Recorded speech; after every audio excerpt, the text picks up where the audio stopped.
Thank you. I have to admit to you that my rabbi complains that I mention Pastor Hagee more often in my speeches than I do him. I told him that I have a lot of rabbis, but only one pastor.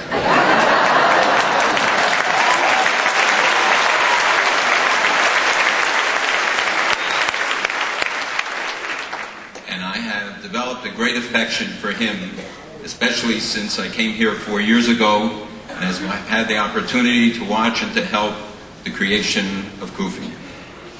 You know, they tell the story about a man who wanted to enlist in a monastery, and he was told all the requirements, and he said, I want to give up the materialistic way of life. I'm ready to accept any restriction. They said, look, we have one special requirement here, and that is you're only allowed to say 2 words every 5 years. And he said, I'm ready to accept it. And so for 5 years he prayed and he did penitence. At the end of the 5 years he was summoned to the chief monk's office and told, you've completed your first cycle, your 5 years, you're entitled to your 2 words. And he said, terrible food. 5 more years he studied and prayed and did penitence. Again he was summoned to chief monk's office, told, you've completed your 2nd cycle, you're entitled to your 2 words. And he said, miss television. 5 more years he prayed and he studied and he did penitence.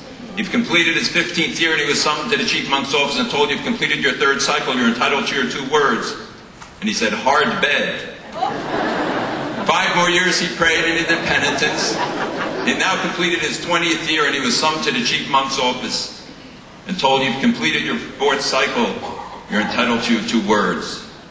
And he looked the chief monk in the eyes and he said, going home. And the chief monk said, it's no wonder you did nothing but complain since you got here.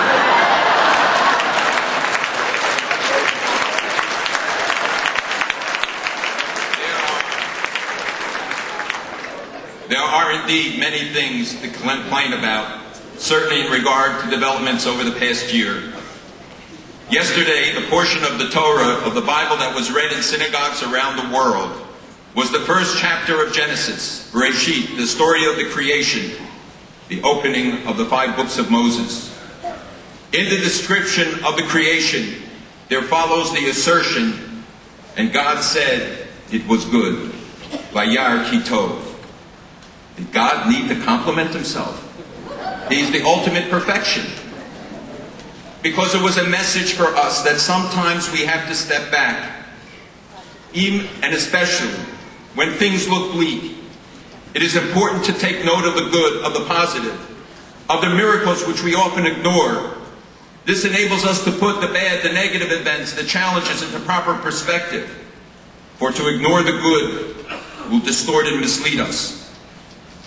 One of the great developments over the past year was the establishment and phenomenal growth of Christians United for Israel, with millions responding to the call to stand up and with Israel, culminating in the assembly in Washington in July.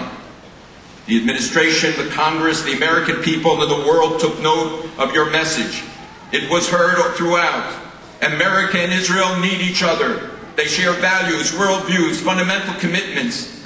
We see it reflected every day in the United Nations, where no country votes more often with the United States than does Israel, because they share the same concerns and the same aspirations. We see it in the polls of the American people, where record numbers today support Israel. More than 3/4 of the American people say they stand with Israel. And more than 2/3 see it along with Canada and England as America's most valued and trusted ally.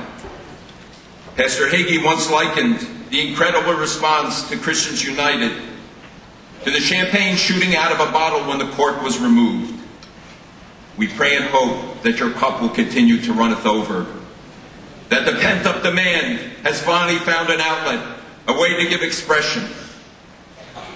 We hope and we pray that the enthusiasm witnessed this year will be the harbinger of even greater achievements under the leadership of Pastor and Mrs. Hagee and their colleagues.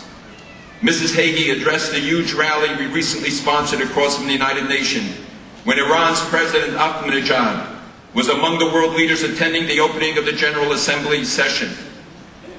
Among the 35,000 to 40,000 people who showed up, there were thousands of Kufi members who came from Florida and Nebraska and Texas and Kentucky. and proudly stood amongst those demonstrating solidarity with Israel, demanding the release of Israeli hostages, and letting Ahmadinejad know that his message of hatred against Jews, Christians, even other Muslims, that his threats, his nuclear ambitions, are rejected by all decent people. While many national figures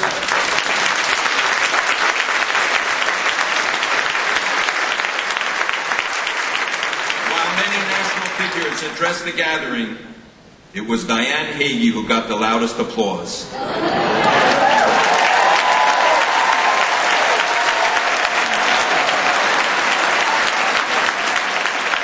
What a dynamic duo of faith, commitment, and leadership.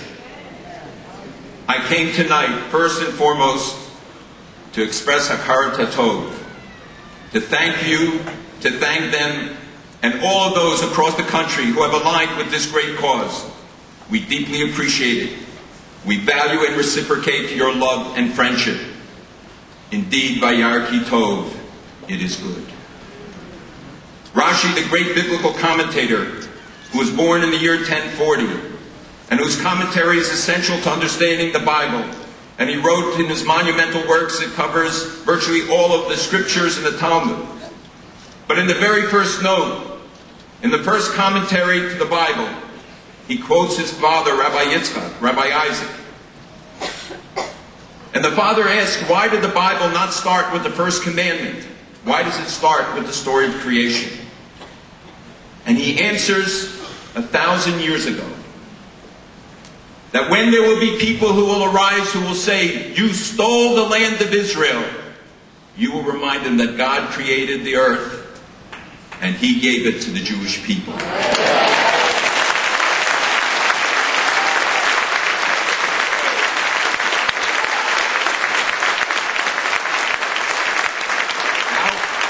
How prescient he was.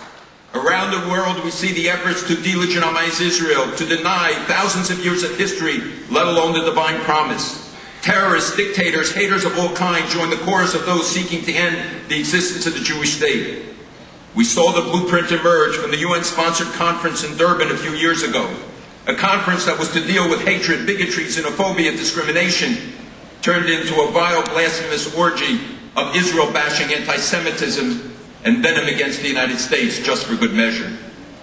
Since then, we have seen their plans being implemented, with attempt after attempt to isolate Israel. We see it every year at the UN Human Rights Council, where violations of human rights by China, Syria, Iran, Iraq, Libya, Darfur, everywhere, gets about 15 minutes and 3 days are spent on Israel.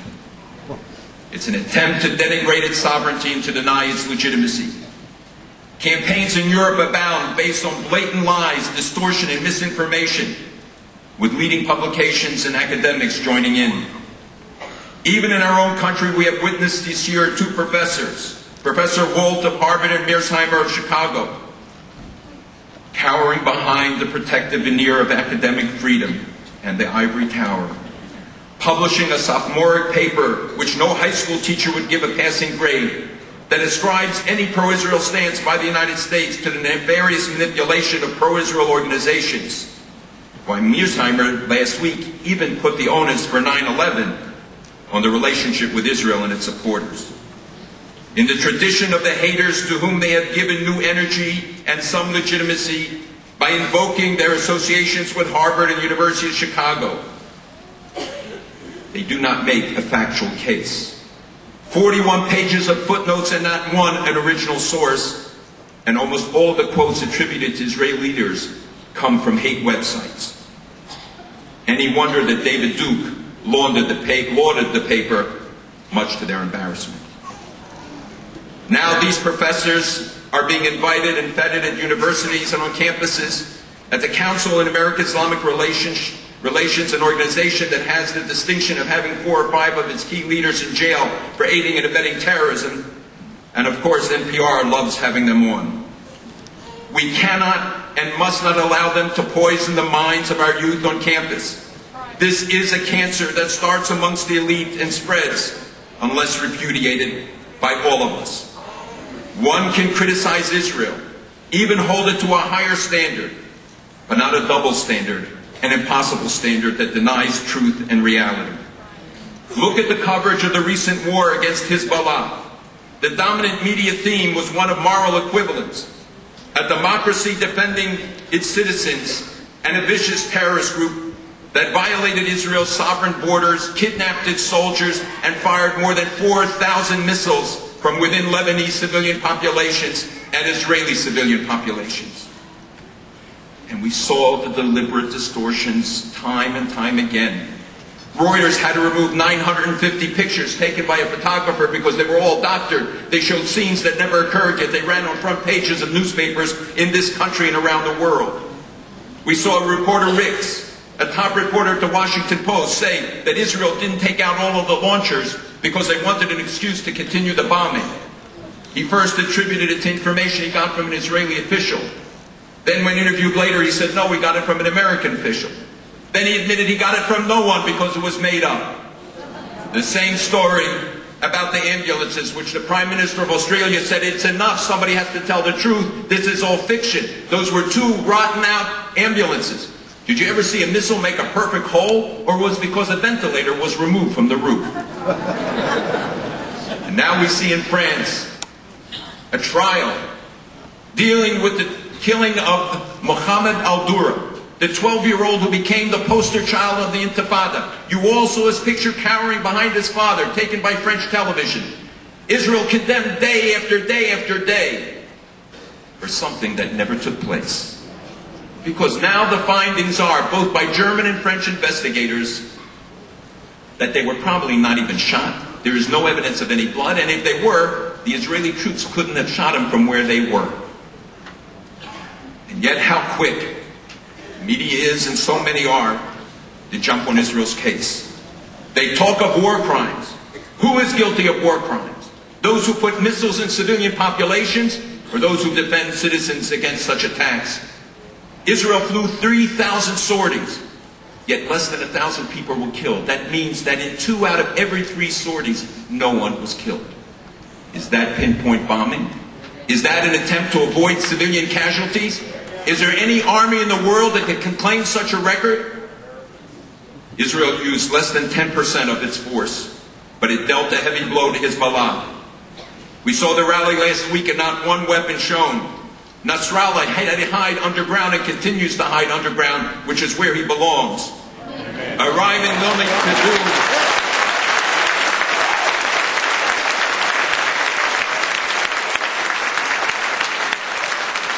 Israel fought a terror army, not a ragtag gang. It had the most sophisticated weapons supplied by Iran and its puppet state Syria and others. They had the most sophisticated weapons, more than perhaps 99% of the countries. And we saw the infrastructure of tunnels and command and control centers with the most sophisticated listening and monitoring equipment. Courageously, President Bush spoke eloquently of Israel's right to defend itself.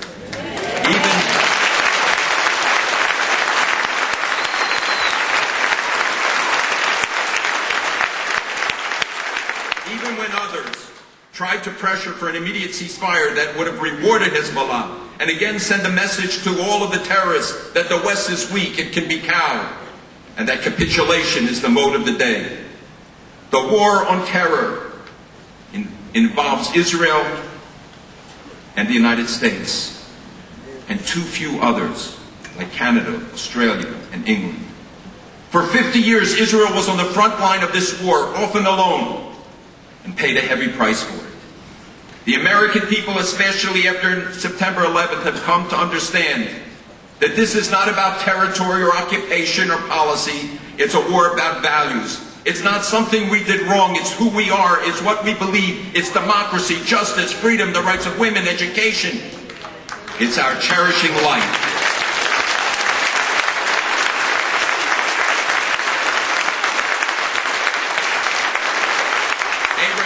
Forefather was told by God, "Uvacharta b'chaim, choose life, l'mantichya ata v'zarecha, so that you and your children will live." At that time, others worshipped death. The pyramids were built as a monument to death. The Jews were told, choose life. Nasrallah recently said, the Jews love life, and therefore we will take it away. because they extol death. They glorify killing and murdering.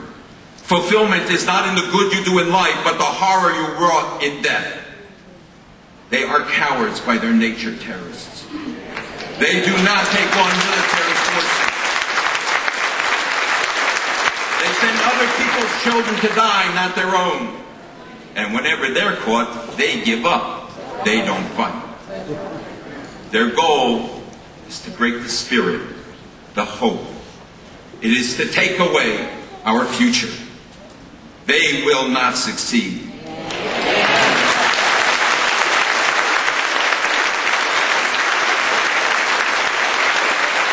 Support from those who seek to undermine the United States, Israel, and the special relationship that binds these two great democracies.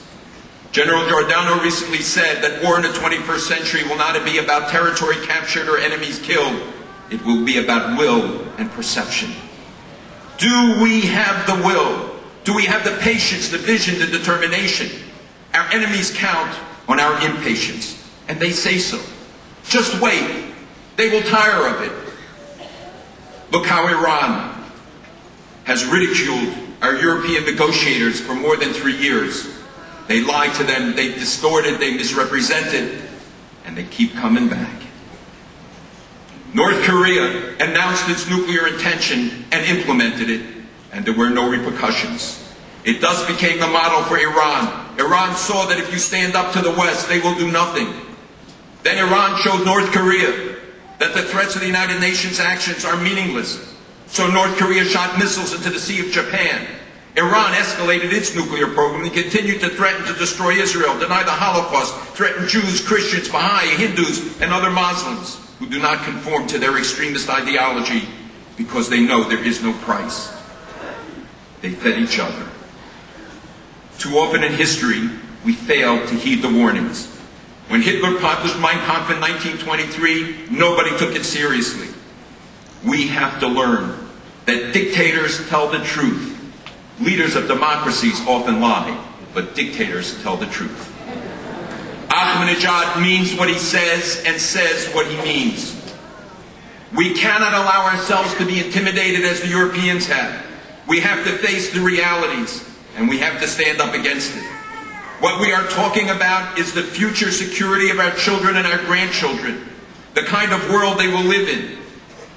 Do you know that in the last 5 years since President Bush signed the executive order, more than 500 terrorist operations have been closed in the United States?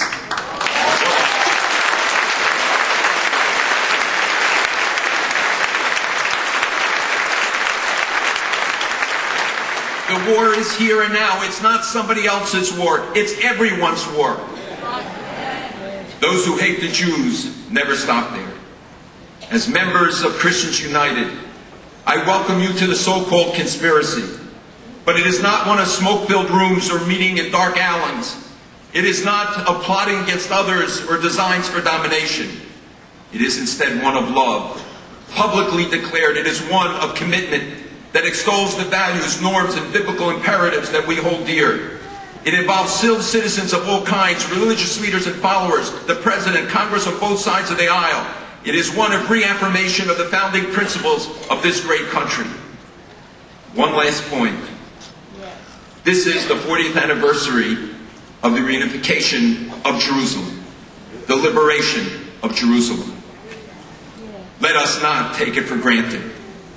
We see the constant attempts of Islamic extremists to demand Jerusalem and say clearly they will not let Jews or Christians pray there. Zarqawi in his last tape said, "Our eyes are on Jerusalem." Our response must be that we must turn towards Jerusalem. Our feet must walk the sacred paths of Jerusalem. Our eyes must witness the glory and beauty of Jerusalem. And our hearts must absorb its eternal message. The message of the temporal Jerusalem and spiritual Jerusalem, of the earthly Jerusalem and the heavenly Jerusalem. Unlike the monk of whom I spoke a few minutes ago, God does not want us to complain or to retreat from the world. He wants us to be engaged. Each of us must decide the nature of that engagement and that involvement. You have to ask yourselves, what will you tell your children and your grandchildren when they ask you, what did you do at that critical time? You knew my future was at stake. How did you respond? Do not let indifference, apathy, and ignorance dominate. They spell doom for all and all we care about. Now is the time to speak up for Israel and America, to stand against terrorism and its proponents, to help educate others and enlist them. We can't afford to get caught up in complaints. We must mobilize and rededicate ourselves. And then future generations will say, Vayar ki tov, and they saw that indeed it was good. And God will bless Israel with true peace and joy, and all of those who stood with her.